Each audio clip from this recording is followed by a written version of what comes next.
Williams is a powerhouse. Think Brokeback Mountain and Manchester on the Sea. And she brings so much depth to what could have been a generic love interest role. Then you've got Riz Ahmed as Carlton Drake, the head of the Life Foundation, a shady bioengineering corporation.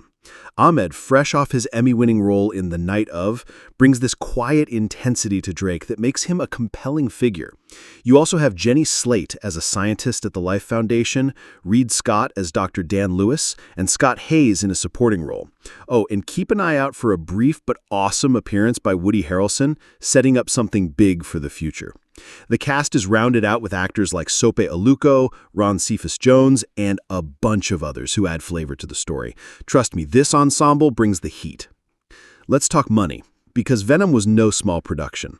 The film had a budget of $100 million, though a deal with Chinese company Tencent Pictures meant Sony only covered about 2/3 of that. That's still a hefty chunk of change, and it shows in the movie's slick production values. From the jaw-dropping visual effects to the high-octane action scenes, every dollar is up there on the screen. Speaking of box office, Venom was a massive hit, raking in $854.5 million worldwide.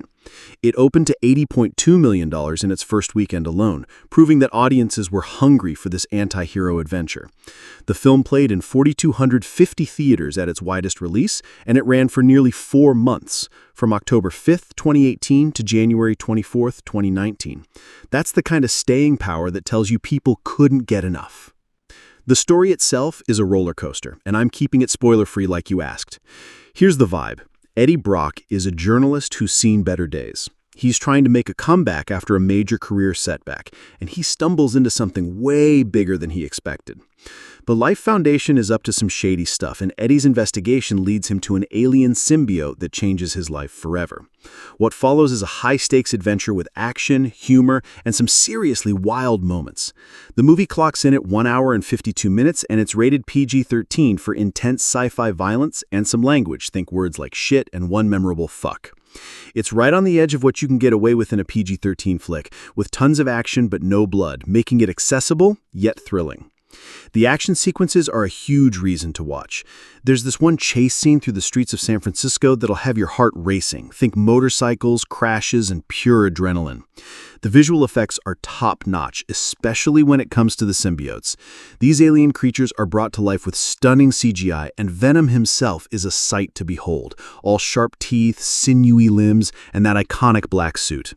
The film's cinematographer, Matthew Libatique, who worked on Iron Man and A Star is Born, does an incredible job capturing the gritty, nocturnal vibe of the story.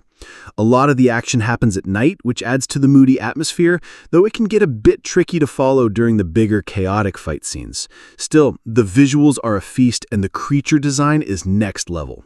The music is another standout. Ludwig Göransson, who's the composer behind Black Panther and The Mandalorian, delivers a score that's pulsing, intense, and perfectly matches the film's tone. You'll also hear Eminem's song Venom in the end credits, which is such a banger that it'll have you hyped as you leave the theater. The production design by Oliver Scholl, who worked on Spider-Man Homecoming, gives the film a sleek, futuristic feel, especially in the Life Foundation's high-tech facility.